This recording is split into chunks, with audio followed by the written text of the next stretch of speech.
জাকাত সম্পর্কে আমাদের বিস্তারিত ধারণা থাকা দরকার।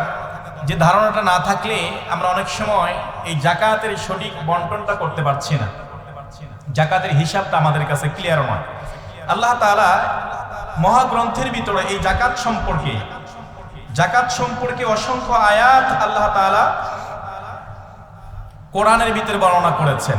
পূর্বের নবী রাসূলদের প্রতি জাকাত কেমনে ফরজ ছিল আল্লাহ তাআলা তাদের সম্পর্কেও পবিত্র কোরআনের ভিতরে চমৎকার করে কোট করেছেন। রব্বুল আলামিন বলেন, وَإِذْ أَخَذْنَا مِيثَاقَ بَنِي إِسْرَائِيلَ لَا تَعْبُدُونَ إِلَّا اللَّهَ وَبِالْوَالِدَيْنِ إِحْسَانًا وَذِي الْقُرْبَى وَالْيَتَامَى وَالْمَسَاكِينَ وَالْمُؤَلَّفَةِ قُلُوبُهُمْ وفي الرقاب والغامرين وفي سبيل الله। আল্লাহ তাআলা জানিয়ে দেন, পূর্বের নবীদের উপরে তেমনি জাকাত ফরজ করা হয়েছিল, বনি ইসরাইলদের উপরেও তাদের সম্পর্কে আমি দৃষ্টান্ত বর্ণনা করেছি। ভাবে লা তা'বুদুনা ইল্লাল্লাহ, তোমরা আল্লাহ ছাড়া আর কোনো ইবাদত করো না।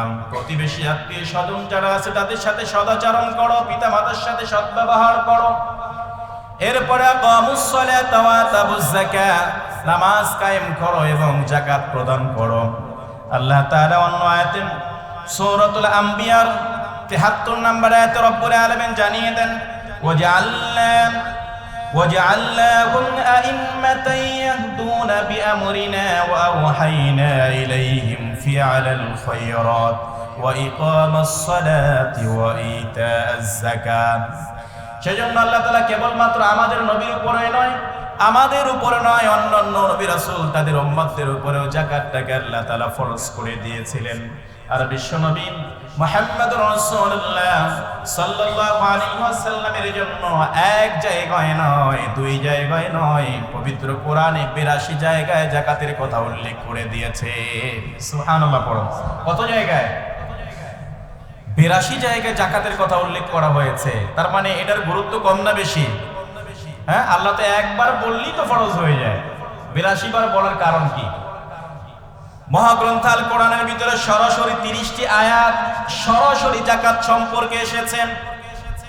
৩০টি আয়াত সরাসরি ডাইরেক্ট আল্লাহ তাআলা যাকাত সম্পর্কে বর্ণনা করেছেন। এরপরে ৪৩টি আয়াত আল্লাহ তাআলা ইনফাক সাধারণ দান সম্পর্কে আলোচনা করেছেন। এরপরে ৯টি আয়াত আল্লাহ তাআলা সাদাকা বিশিষ্ট দান হিসেবে আল্লাহ তাআলা বর্ণনা করেছেন। এইভাবে দেখা যায় পবিত্র কোরআনের ভিতরে রব্বুল আলামিন এক জায়গায় নয়, দুই জায়গায় নয়, ৮২ জায়গায় আল্লাহ তাআলা যাকাতের বিধানটা বর্ণনা করেছেন। সুবহানাল্লাহ। তার মানে এটার গুরুত্ব কম নয় বেশি? অনেক বেশি। কারণ আল্লাহ তাআলা একবার বললেই তো ফরজ হয়ে যায়। বারবার বলার কারণটা কি? এই বারবার বলার কারণটা হচ্ছে এটার গুরুত্ব অনেক বেশি। এই গুরুত্ব বোঝানোর জন্য আল্লাহ তাআলা বারবার স্মরণ করিয়ে দিলেন। আল্লাহ তাআলা জানিয়ে দিলেন এটা অবশ্যই দিতে হবে, এখানে কার্পণ্য করার কোনো সুযোগ নেই, অবশ্যই দিতে হবে।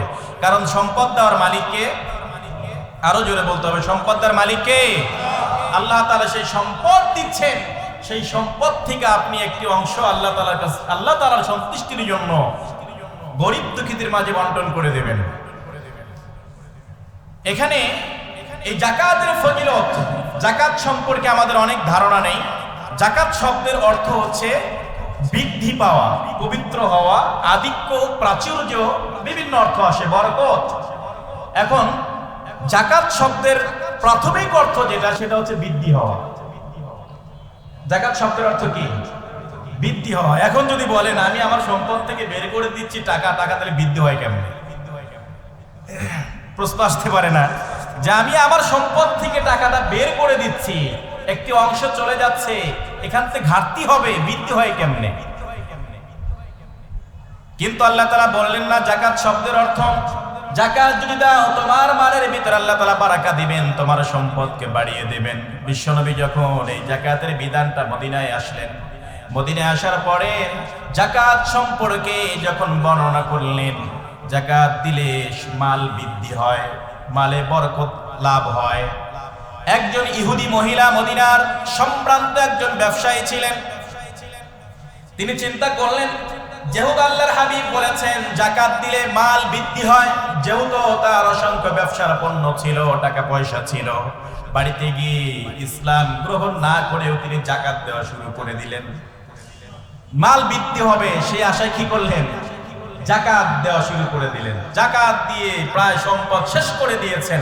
এদিক দিয়ে ওনার একটা ব্যবসায়িক কাফেলা বিদেশে ছিল, সেখানে প্রায় 100টি উট ভর্তি ব্যবসায়িক পণ্য তার দেশে চলে আসবে, সেই আশায় তিনি বসে আছেন।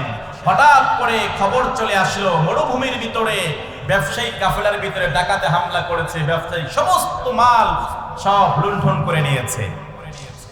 মহিলা চিন্তা করলেন, আমি তো বিশ্ব নবীর কথা শুনে, আব্দুল্লাহর বেটা মুহাম্মাদের কথা শুনে যাকাত দিলাম, আমার নিজের সম্পদগুলো শেষ হয়ে গেল, কিন্তু যে সম্পদটা রাস্তায় ছিল সেটাও ডাকাত দল সব ছিনতাই করে নিয়ে গেল। তাহলে বৃদ্ধি হলো কোথায়?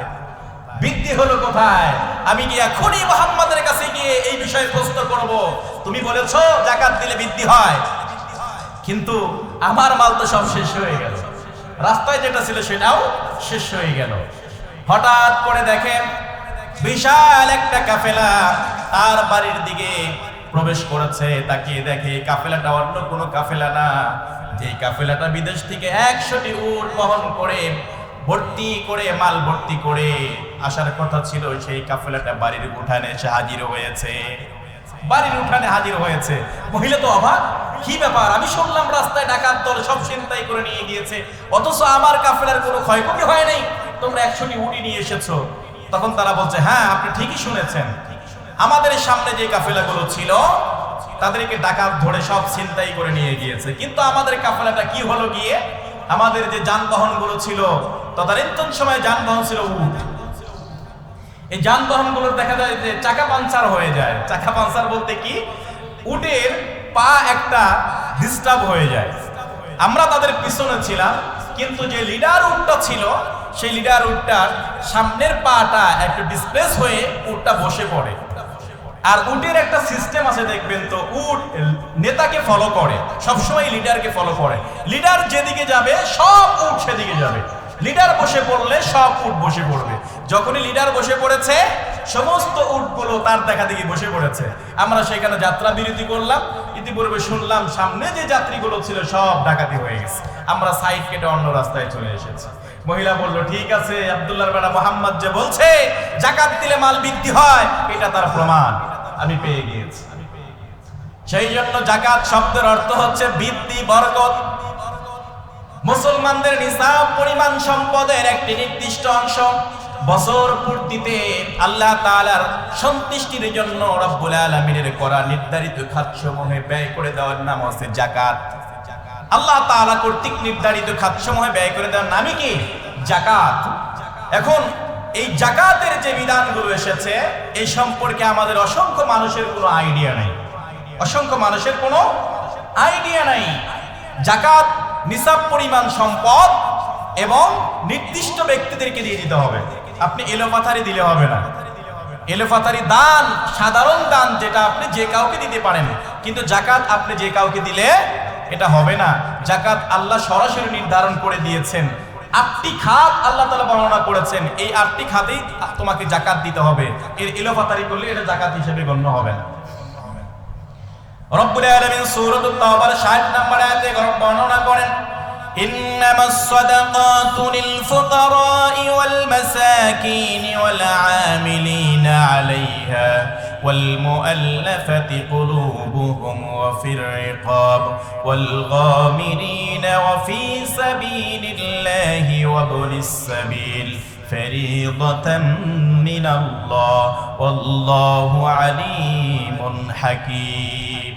সূরা তাওবায় আল্লাহ তাআলা এই আয়াতের ভিতরে 8টি খাত বর্ণনা করেছেন। রব্বুল আলামিন জানিয়ে দেন, ইন্নামাস সাদাকাতু লিল ফুকারাই ওয়াল মাসাকিন, নিশ্চয় সাদাকা, নিশ্চয় যাকাত ফকির এবং মিসকিনদের জন্য। এরপরে ওয়ালা আমিলিনা আলাইহা, যাকাত আদায়ের ইসলামিক রাষ্ট্রে যাকাত নির্ধারণ করার জন্য, যাকাত তুলে নেওয়ার জন্য রাষ্ট্র কর্তৃক কিছু মানুষদেরকে সেখানে নিয়োগ দেওয়া হয়। ওই ব্যক্তিদেরকেও এই যাকাতের পয়সা থেকে তুমি তার পারিশ্রমিক দিয়ে দিবা। ওয়াল মুআল্লাফাতি কুলুবুহুম, বিধর্মীদের যাকাত দেওয়া যাবে।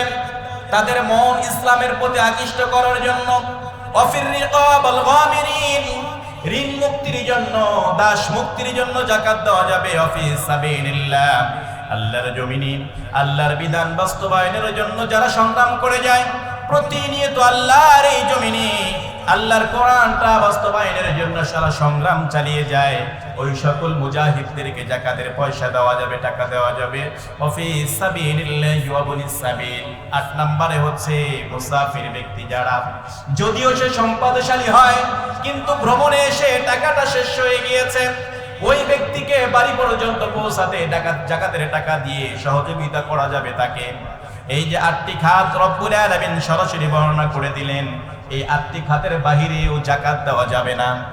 8টি খাত, 1 নম্বরে ফকির, 2 নম্বরে মিসকিন, 3 নম্বরে যাকাত আদায়ের কর্মচারী, 4 নম্বরে মুআল্লাফাতি কুলুবুহুম, চিত্ত আকর্ষণের জন্য ইসলামের প্রতি আকৃষ্ট হতে পারে এমন ব্যক্তি, 5 নম্বরে ঋণ মুক্তি, 6 নম্বরে দাস মুক্তি, এরপরে 7 নম্বরে হচ্ছে ফি সাবিলিল্লাহ, আল্লাহর রাস্তায়, 8 নম্বরে হচ্ছে মুসাফির।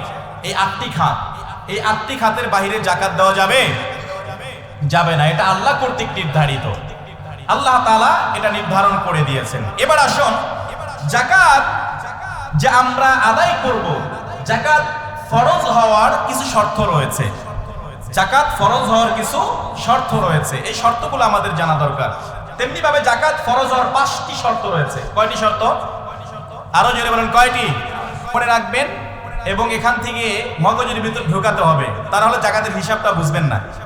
যাকাতের হিসাবটা যদি না বোঝেন, আপনি সঠিকভাবে এটা বর্ণনা করতে পারবেন না। এই 5টি ফরজ, নাম্বার 1 নিসাব পরিমাণ সম্পদের মালিক হওয়া, 1 নাম্বার নিসাব পরিমাণ সম্পদ হওয়া, নিসাবে মাল হওয়া। 2 নাম্বার হচ্ছে হালালিল হাউল, 1 বছর অতিক্রান্ত হওয়া, যেই সম্পদ আপনি যাকাত দিবেন 1 বছর সেই সম্পদটা অতিক্রান্ত হতে হবে। 3 নাম্বারে হচ্ছে যেই সম্পদ যাকাত দিবেন সেটা নিজের সম্পদ হওয়া, অর্থাৎ সেই সম্পদের মালিক আপনি নিজে হওয়া। এরপরে 4 নাম্বার হচ্ছে সম্পদ প্রয়োজনীয় সব কিছু, অর্থাৎ আপনার পরিবার পরিজন সব কিছুর চালানোর পরে অতিরিক্ত সম্পদ হওয়া। এরপরে 5 নাম্বার হচ্ছে বেশি পরিমাণে ঋণ না থাকা। এই 5টি শর্ত, এই 5টি শর্ত নিয়ে আমরা আজকে বিস্তারিত আলোচনা শুনবো ইনশাআল্লাহ। এই 5টি শর্তের ভিতরে যাকাতের সমস্ত হিসাবগুলো নিহিত রয়েছে। 1 নাম্বার নিসাব পরিমাণ সম্পদের মালিক হওয়া। নিসাব শব্দের অর্থ কি? পরিমাণ, পরিমাণ বা পরিমাপ, নির্দিষ্ট। নিসাব শব্দের অর্থ হচ্ছে পরিমাণ বা পরিমাপ বা নির্দিষ্ট একটা সীমা। এটা আল্লাহ কর্তৃক, এটা বিশ্বনবী সাল্লাল্লাহু আলাইহি ওয়াসাল্লাম এই সীমাটা আমাদের দেখিয়ে দিয়েছেন। তবে আপনি যাকাতের হিসাবটা বের করবেন 2টি পন্থায়। কয়টি পন্থায়? আরো জোরে বলেন, কয়টি পন্থায়? 2টি পন্থায় যাকাতের হিসাবটা বের করতে হবে। 1 নাম্বার হচ্ছে এই নিসাব বের করবেন স্বর্ণে, আর একটা হচ্ছে রূপা। স্বর্ণ আর রূপা, এই 2টি জিনিস দিয়ে আপনি নিসাবটা বের করতে হবে। স্বর্ণ কতটুকু? 7.5 ভরি, 7.5 ভরি বা 7.5 তোলা। এই যে স্বর্ণ, এই স্বর্ণটার হিসাব অনুযায়ী আপনার নিসাবটা বের করতে হবে। আর রূপার হিসাব যদি ধরেন সেটা হচ্ছে 52 ভরি, 52 ভরি। 7.5 ভরি স্বর্ণ আসে হচ্ছে 87.48 গ্রাম। যদি গ্রামটা হিসাব করেন আপনি, 87.48 গ্রাম স্বর্ণ যদি আপনার দেখা যায় যে আপনার কাছে থাকে, তাহলে সেখান থেকে আপনার 2.5% হারে যাকাত বের করে দিতে হবে। আর রূপার হিসাব হচ্ছে 52.5 ভরি বা গ্রাম যদি হিসাব করেন 612.36 গ্রাম। এতটুকু সম্পদ যদি আপনার থাকে তাহলে যাকাত দিতে হবে, এটা হচ্ছে নিসাব। এখন আসুন, এই স্বর্ণ আর রূপা, এই 2টি জিনিস নিয়ে এখন আমাদের মাঝে অনেকটা বিভ্রান্তির ভিতরে পড়ি আমরা।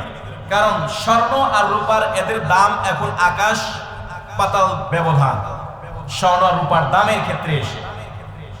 এখন এই জায়গায় এসে আমরা কনফিউশনে পড়ে যাই, আমরা কোনটা ধরবো? রূপা ধরবো নাকি স্বর্ণ ধরবো? রূপা ধরবো নাকি স্বর্ণ ধরবো? স্বর্ণের ক্ষেত্রে আসুন, বিশ্বনবী সাল্লাল্লাহু আলাইহি ওয়াসাল্লাম তখনকার জামানায় কেবলমাত্র আর স্বর্ণ এই রূপা, এই 2টি জিনিস ছিল হচ্ছে যাকাত নির্ধারণ। তখনকার সময় এই টাকা বলতে বলেন, এগুলোই ছিল। আমাদের মতো এই যে কাগজের টাকা এগুলো ছিল না। তখন ছিল কি? এই স্বর্ণের কয়েন, রূপার কয়েন এগুলো ছিল। তো ওই সময় নবীজির সময়ে স্বর্ণে 7.5 ভরির দাম যতটুকু, অনুরূপ ভাবে 52 ভরি রূপা দিলেই সমান সমান দাম হয়ে যেত। কিন্তু এখন কি সেটা হচ্ছে? এখন সেটা হচ্ছে না। এখন গত 3 দিন আগের হিসাব আমি দেখলাম, 22 ক্যারেট স্বর্ণ যেটা আছে, 22 ক্যারেট স্বর্ণ পাওয়া যায় না। তারপর একটা হিসাব আসছে এইভাবে, 22 ক্যারেট স্বর্ণের দাম হচ্ছে আপনার 1,50,852 টাকা। 1,50,852 টাকা হচ্ছে এটা গত 3 দিন আগের হিসাব। এটা 22 ক্যারেট স্বর্ণের দাম। এখন যদি আপনি 18 ক্যারেট ধরেন, যেটা আমাদের দেশে অ্যাভেলেবেল পাওয়া যায়, এটার দাম আসতেছে যে 1,23,482 টাকা। 1,23,482 টাকা, যে আমাদের দেশে অ্যাভেলেবেল যেটা চলে 18 ক্যারেটের স্বর্ণ। এখন 18 ক্যারেট যদি আপনি ধরেন, তাহলে এই যে এখান দিয়ে আপনি 7.5 দিয়ে গুণ দেন, কত হয়? 9,26,115 টাকা। 9,26,115 টাকা যদি এই সমপরিমাণ সম্পদ আপনার থাকে, এটা পরিবারের সমস্ত খরচ হিসাবাদি সব কিছু মিটানোর পরে এটা অতিরিক্ত যদি থাকে আপনার, তাহলে আপনার উপরে যাকাত ফরজ। এটা হচ্ছে স্বর্ণের হিসাব। এখন রূপার হিসাব আসেন। রূপা যদি আপনি 22 ক্যারেট, এখানে 3 ক্যাটাগরি আছে, রূপার 3টা কোয়ালিটি আছে, সেটা হচ্ছে 22 ক্যারেট, 21 ক্যারেট, হচ্ছে 18 ক্যারেট। রূপারও 3টা ক্যাটাগরি আছে। 22 ক্যারেটের রূপা এখন বর্তমান বাজার মূল্য হচ্ছে 2100 টাকা ভরি, 2100 টাকা ভরি। আর 18 ক্যারেট যদি আপনি রূপা ধরেন, এটার বাজার মূল্য হচ্ছে 1715 টাকা ভরি। এখন যদি 22 ক্যারেট হিসাব করেন, 52 দিয়ে গুণ দেন, আপনি সেখানে আসে 1,10,250 টাকা, যদি আপনি রূপার হিসাবটা ধরেন। আর যদি আপনি 18 ক্যারেট রূপার হিসাব ধরেন, তাহলে এটার পরিমাণ আসতেছে হচ্ছে 90,037 প্লাস টাকা, আর কি এরকম আসে 90,037 টাকা। এখন আসুন, স্বর্ণ এই রূপার ব্যবধান হওয়ার কারণে আমাদের জাকাতের হিসাবটা কেমন হবে? এই স্বর্ণের হিসাবটি নিয়ে অধিকাংশ স্কলাররা তারা এইরকম একটি মতে তারা এসেছে এইভাবে, যে জাকাত যেহেতু ধনীদের থেকে নিয়ে গরিবদের মাঝে বন্টন করতে হবে। কাদের থেকে? ধনীদের থেকে নিয়ে গরিবদের মাঝে বন্টন করতে হবে। আর সাধারণত দেখা যায় যে 1 লক্ষ টাকা, 90,000 টাকা থাকলে কোনো মানুষকে ধনী বলা হয় না। ধনী বলা হয় কি? একজন রিক্সাওয়ালার কাছে এখন 1 লক্ষ টাকা থাকে, একজন যিনি দিনমজুর সেও 1 লক্ষ টাকা তিনি ডিফেন্স করে বসে আছেন, 1-1.5 লক্ষ টাকা তার থাকে, তাকে কিন্তু ধনী বলা হয় না। যেহেতু জাকাতটা ধনীদের কাছ থেকে নিয়ে গরিবদের মাঝে এটা দিতে হবে, সেক্ষেত্রে তারা স্বর্ণের হিসাবটাকেই বেশি প্রাধান্য দিয়েছেন, যে স্বর্ণের হিসাবটা এটাই ধরা হচ্ছে তাদের কাছে বেশি গ্রহণযোগ্য হবে। আর কিছু স্কলার তারা এইভাবে মত দিয়েছেন, যেহেতু যদি স্বর্ণের হিসাবটা আপনি করতে যান, তাহলে প্রায় 10 লক্ষ 9 লক্ষ টাকা এটা সকলের কাছেই থাকে না। এত টাকার হিসাব যদি আপনি করতে যান, তাহলে অধিকাংশ মানুষ তাদের উপর জাকাত ফরজ হয় না। সেক্ষেত্রে অসংখ্য গরিব দুঃখী মানুষ এই জাকাতের টাকার থেকে বঞ্চিত হচ্ছে। তারা সেই জন্য বলছে যে রূপার হিসাবটা ধরতে হবে। কোন হিসাব ধরতে হবে? রূপার হিসাবটা। আরো জোরে বলুন, কোন হিসাবটা ধরতে হবে? রূপার হিসাবটা ধরতে হবে। যদি রূপার হিসাবটা আপনি ধরেন, সেক্ষেত্রে দেখা যায় যে 2 শ্রেণীর মানুষ লাভবান হয়। এক শ্রেণীর হলো যে আপনি এই যে জাকাত দেওয়ার মাধ্যমে কি হচ্ছে, আপনি নেকি অর্জন করছেন, আর এই জাকাতের টাকাটা আপনাকে রিটার্ন দেওয়া হবে। জাকাতের টাকাটা কি দেওয়া হবে? এটা আরো দ্বিগুণ হারে রিটার্ন হয়ে চলে আসবে কিয়ামতের ময়দানে। আল্লাহ তাআলা এটা নিচ্ছে, আপনি যেটা পাবেন তা কিন্তু না, এই জাকাতের টাকা দ্বিগুণ হারে আল্লাহ তাআলা আপনাকে রিটার্ন দিয়ে দেবে। সুবহানাল্লাহ পড়ি। সেক্ষেত্রে আপনি লাভবান হচ্ছেন। 2 নম্বরে গরিব দুঃখী মানুষ এখান থেকে উপকৃত হচ্ছে। 2 নম্বরে গরিব দুঃখী মানুষ এখান থেকে কি হচ্ছে? উপকৃত হচ্ছে। সেজন্য আপনি যদি স্বর্ণের হিসাব ধরেন, এটাও আপনার জন্য জায়েজ, এটা হারাম কিছু নয়, কিংবা এটা নাজায়েজ কিছু নয়, আপনি দিলে দিতে পারেন।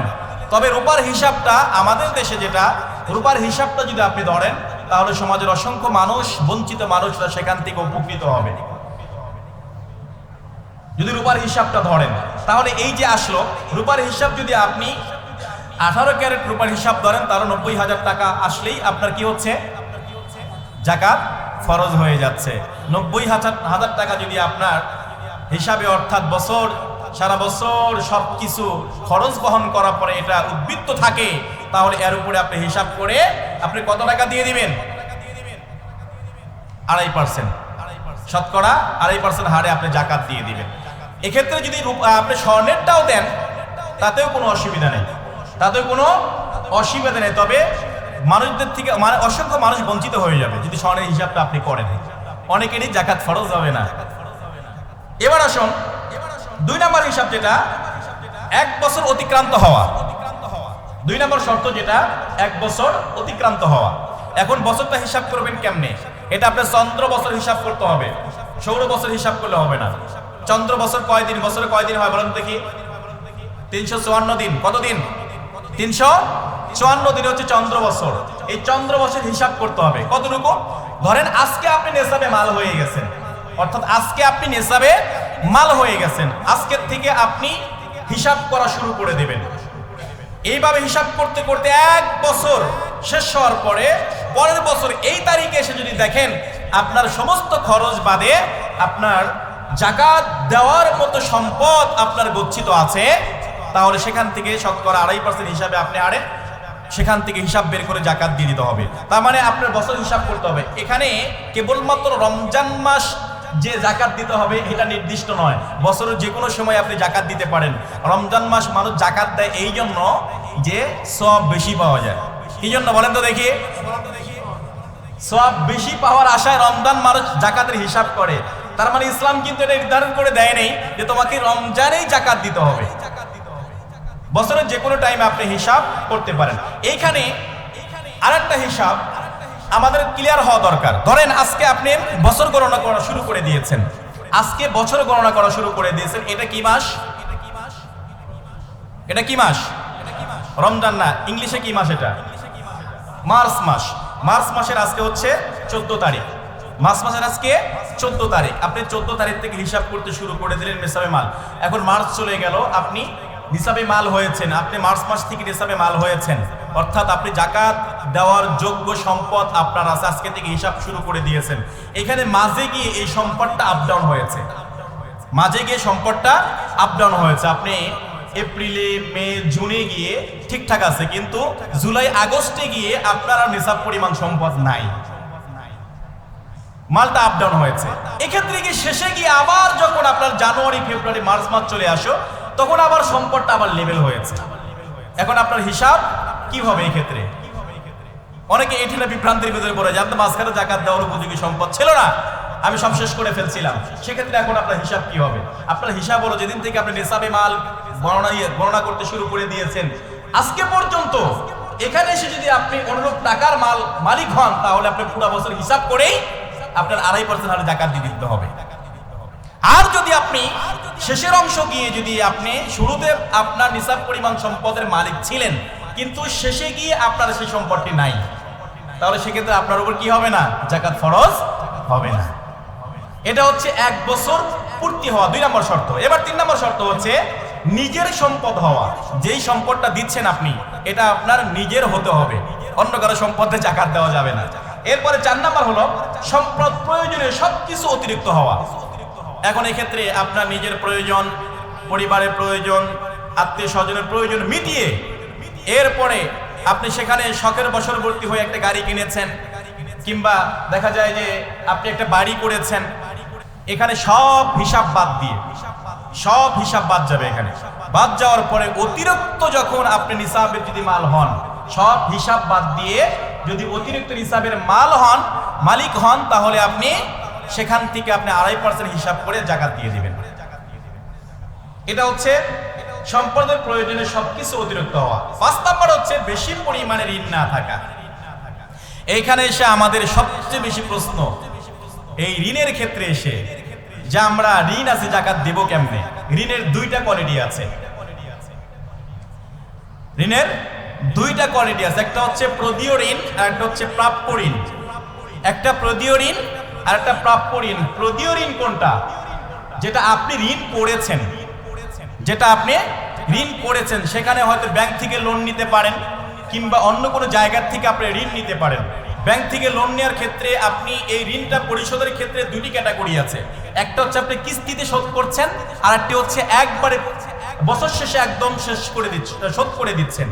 এখানে যদি আপনি বছর শেষে একবারে ঋণটা পরিশোধ করে দেন, সেক্ষেত্রে আপনি যে ঋণটা আছেন ওই ঋণটা বছর শেষে এসে আপনার যে টাকাটা দিয়ে দিচ্ছেন, যেই টাকাটা দিয়ে দিচ্ছেন ওটার একটা হিসাব করে সেখান থেকে 2.5% হারে দিয়ে দিতে হবে।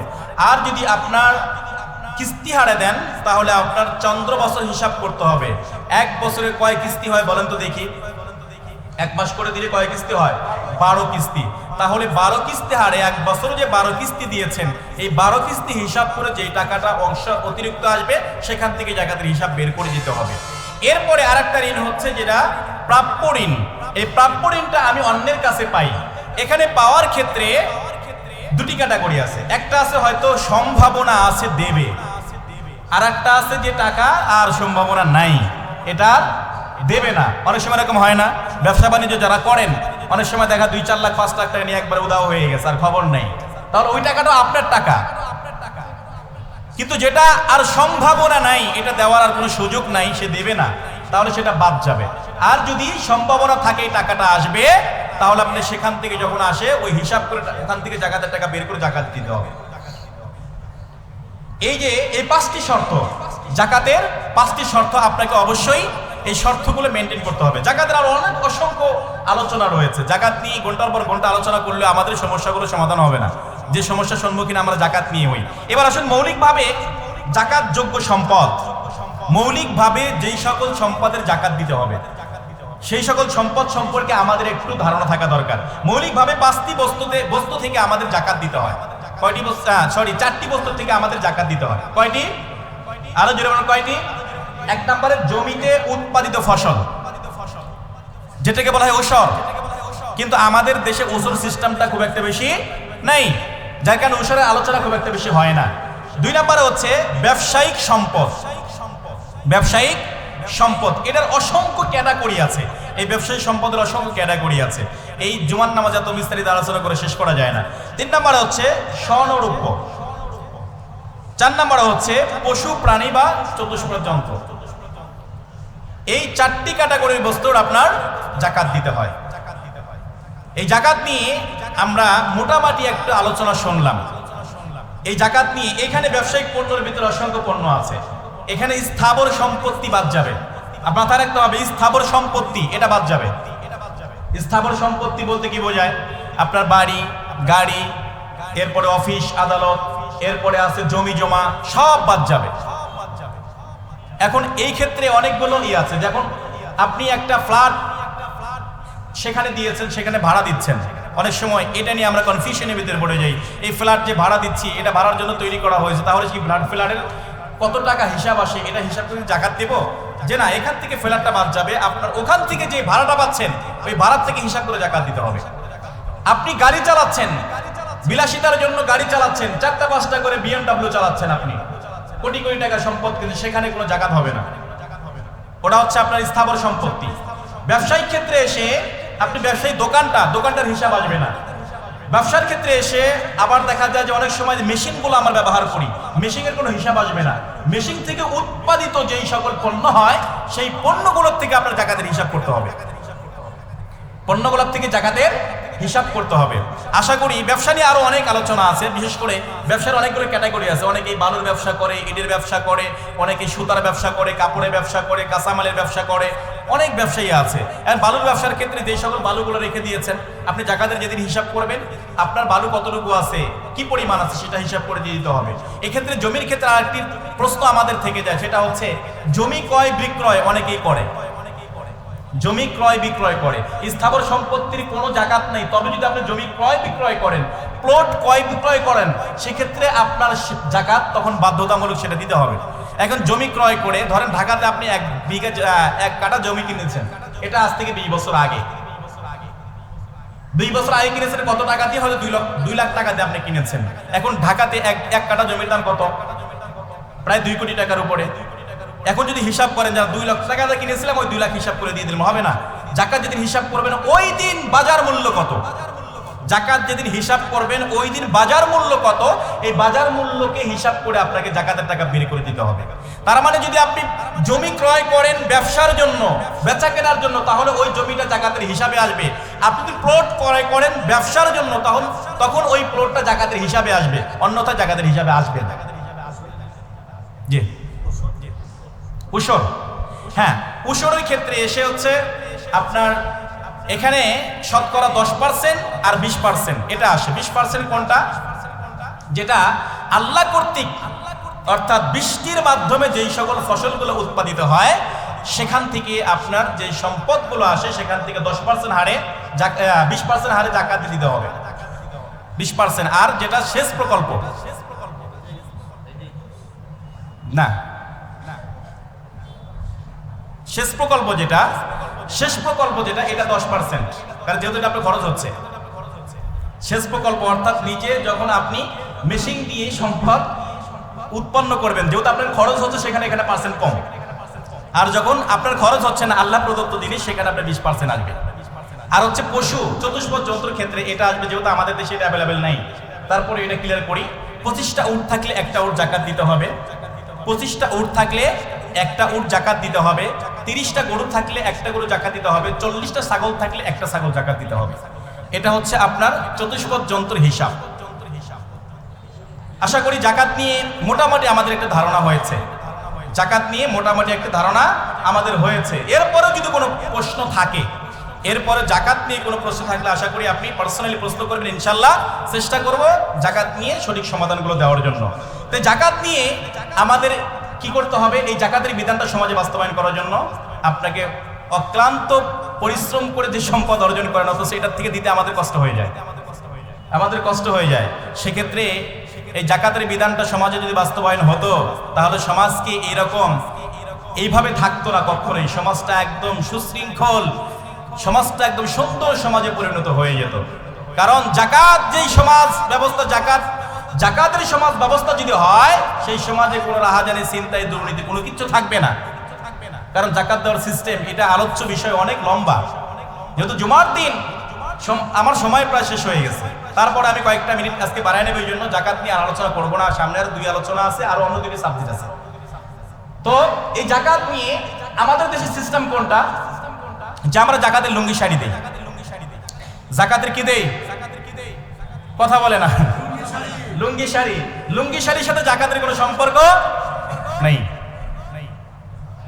জাকাতের টাকা আপনাকে হিসাব করে বের করতে হবে। যদি 1 লক্ষ টাকা আপনার জাকাত হয়, আপনি টার্গেট নেবেন এই 1 লক্ষ টাকা। আপনি এমন একজন মানুষকে তালাশ করেন, খোঁজেন, হতে পারে আপনি একজনকে দিয়ে দেন, দিয়ে তাকে একটি স্বাবলম্বী বানিয়ে দেন, ও যেন জীবনে কোনো দিন জাকাত না নিতে আসে। এই সিস্টেমে জাকাত দেন। আপনি 1 কোটি টাকা জাকাত আপনার হয়েছে, আপনি 10 জন ব্যক্তিকে টার্গেট করেন অথবা 20 জনকে টার্গেট করেন, 5 লক্ষ করে টাকা দিয়ে আমি এই ব্যক্তিগুলোকে স্বাবলম্বী করে দেব, ও আর জীবনে কোনোদিন জাকাতের টাকার জন্য দাঁড়াবে না। আমাদের এই এলাকাতে জাকাত দেওয়ার মতো মানুষ কম না বেশি বলেন তো দেখি? আল্লাহ তাআলা সম্পদ এই বেলকুচি চৌহালিতে কম দিয়েছে না বেশি দিয়েছে? অসংখ্য শিল্পপতি আছে। আমি সেদিন একটা হিসাব করলাম, আমাদের এলাকায় যত শিল্পপতি আছে এরাই যদি জাকাত দেয় 5 বছরের ব্যবধানে আমাদের এই বেলকুচি চৌহালিতে একটা মানুষ খুঁজে পাওয়া যাবে না জাকাত নেওয়ার, একটা মানুষ খুঁজে পাওয়া যাবে না। যে কয়জন আছে এরাই যদি সঠিক হিসাব করে জাকাতের টাকাগুলো দেয়, আমি হিসাব করলাম আনুমানিক যে কয়জন শিল্পপতি আছে এই কয়জন দিলেই প্রত্যেক বছর 2 থেকে 300 মানুষকে স্বাবলম্বী করে দিতে পারবে। আর 200-300 মানুষ একদম নিঃস্ব মানুষ খুঁজে বের করেন আপনি। এইভাবে 1 বছর যদি দেয়, ওই 300 মানুষ চলে গেল, পরের বছর আর নতুন 300 খোঁজেন, 600 চলে গেল, পরের বছর আর 300 খোঁজেন, 900 চলে গেল, পরের বছর 300 খোঁজেন, 1200 মানুষ। 5 বছরের ব্যবধানে দেখবেন তো জাকাতের টাকা নেওয়ার লোক থাকবে না। এই সিস্টেমে জাকাত দিতে হবে, এটা ইসলাম শিক্ষা দিয়েছেন। একটা সময় ইসলামের 5ম খলিফা ওমর ইবনে আব্দুল আজিজ, ওনার সময় জাকাতের সিস্টেমটা এমন ছিল, জাকাতের টাকা কে নেবে মানুষ খুঁজতো। জাকাতের টাকা নেওয়ার মতো লোক ছিল না। এক বাচ্চারা মনে করেন যে বস্তা একটা কাঁধে করে নিয়ে জাকাতের টাকা নিয়ে ঘুরছে জাকাতের টাকা দেওয়ার জন্য। কে নেবে? কেউ নিচ্ছে না টাকা, কেউ নিচ্ছে না। এক বেচারা মনে করেন যে দেখছে একটা গাছের নিচে খুব ক্লান্ত অবস্থায় শুয়ে আছে, জীর্ণ শীর্ণ, চুলগুলা উস্কো শুষ্ক, চেহারায় মনে করে বালুর ছাপ শুয়ে আছে। তিনি তাকে দেখে স্বস্তির নিঃশ্বাস ফেললেন, আলহামদুলিল্লাহ জাকাতের টাকা দেওয়ার জন্য আমি একটা লোক পেয়ে গিয়েছি। বলছে ভাই তাড়াতাড়ি ওঠেন, আমার জাকাতের টাকাগুলো নিয়ে আমাকে একটু উদ্ধার করেন। উনি যখন উঠে একদম ঝাড়ি মারছে, এই মেয়ে তুমি কি বলো, কাকে কি বলছো তুমি, আমাকে কি মনে হয় জাকাত নেওয়ার মানুষ আমি? আমার পাশে বস্তা দেখো, এই যে এখানে জাকাতের টাকা 7 দিন হলো ঘুরছি আমি, একটা মানুষ খুঁজে পাচ্ছি না জাকাত দেওয়া, আমি ক্লান্ত হয়ে এখানে শুয়ে পড়েছি। আর আমাদের সামান্য লুঙ্গি শাড়ি নেওয়ার জন্য মানুষ হুমড়ি খেয়ে পড়ে, মানুষ মারা পর্যন্ত যায়। এই সিস্টেমে জাকাত নয়, এটার নাম জাকাত নয়। সেই জন্য ইসলামিক রাষ্ট্র যদি কায়েম হয়ে যায়, আমার মনে হয় 5 বছরের ব্যবধানে বাংলাদেশের যত মানুষের জাকাত ফরজ হয় সঠিক বন্টন করলে এই 5 বছরের ব্যবধানে বাংলাদেশ সিঙ্গাপুর হয়ে যাবে এই জাকাতের টাকা দিয়ে। আজকে ইসলাম নাই বলেই এমন একটা অবস্থা তৈরি হয়ে গেছে, সমাজে অশান্তি কম না বেশি? প্রত্যেক দিন আমরা ধর্ষণের শিকার হচ্ছে আমাদের ছোট ছোট মেয়েরা। গতকালকে দেখেছেন মাগুরার সেই ছোট্ট মেয়েটা মারা গিয়েছে। ইসলাম থাকলে ওই ধর্ষককে তাৎক্ষণিক সেখানে ধর্ষণের কারণে তাকে দুনিয়ার থেকে বিদায় করে দিত, ফাঁসি অথবা পাথর নিক্ষেপ করে। আজকে আমরা 90 দিন সময় নিয়েছি, এটা নয়। সেজন্য ইসলাম এই শাসনটা খুবই বেশি প্রয়োজন, ইসলামী শাসনটা খুবই বেশি প্রয়োজন। এই রমজান মাস এসেছে, এখান থেকে ভেবেছিলাম হয়তো শয়তান চলে গিয়েছে, কিন্তু প্রতিনিয়ত মানুষ অন্যায় জুলুম করে যাচ্ছে। ইসলামিক রাষ্ট্র যদি কায়েম হয়ে যায় ইনশাআল্লাহ সব শেষ হয়ে যাবে। একটি বিচার যদি হয় সূরা নূরের একটি আয়াত দিয়ে, সূরা নূরের ওই আয়াতটি যদি একটি বিচার বাস্তবায়ন হয় এই জেনাকারীদের, আমার মনে হয় না এমন কোন বাংলার জমিনে মায়ের বেটা আছে কোন মেয়ের দিকে চোখ তুলে তাকাবে রাস্তাঘাটে, কেউ নাই, কেউ সাহস পাবে না। সেজন্য ইসলামিক আইন দরকার আছে না নাই? জোরে বলেন আছে না নাই? এই রমজান মাসে রোজা থেকে আমরা যেমন আজকে আসিয়ার জন্য হৃদয়ের আর্তনাদ উজাড় করে আমাদের হৃদয়ে রক্তক্ষরণ হচ্ছে, কলিজা ফেটে যাচ্ছে, এই মেয়েটা ছটফট করতে করতে মারা গেল। ডক্টর বলেছে এই মেয়েটাকে একজন ব্যবহার করে নাই, 3 জনের ব্যবহার সেখানে পাওয়া গিয়েছে, নমুনা পাওয়া গিয়েছে। মানুষ কতটুকু নিকৃষ্ট হলে, কতটুকু জালিম হলে এই কাজ করতে পারে? সহবাস করার জন্য ওনার বউ ছিল না পাশে? ছিল না? ছিল। তাহলে এই ছোট্ট মেয়ের আক্রোশ কেন? তার মানে ইসলামিক শাসন নেই, যার কারণে আজকে এই কাজগুলো আমরা প্রতিনিয়ত দেখছি। আর ইসলাম ছাড়া সমাজে শান্তি শৃঙ্খলা ফিরে আনা কোশ্চিনকালে সম্ভব নয়। আপনি কল্পনা করবেন ভালো শাসক আসবে, কায়েম হয়ে যাবে না, কোশ্চিনকালেও না। আল্লাহ রাসূল নিজে পারেন নাই কোরআনের আইন ছাড়া, আপনি কি করে স্বপ্ন দেখেন? আল্লাহ রাসূল নিজে মক্কার জমিনে পারেন নাই, মদিনায় এসে রাষ্ট্র কায়েম করলেন কোরআনের আইন দিয়ে। তার মানে কোরআনের আইন যখন বাস্তবায়ন হবে অটোমেটিকলি সমাজে শান্তি শৃঙ্খলা ফিরে আসবে। আমরা সকলেই চাই আল্লাহ তাআলা এই পৃথিবীর এই বাংলার জমিনে যেন কোরআনের আইনটা আমাদের দেখে যাওয়ার তৌফিক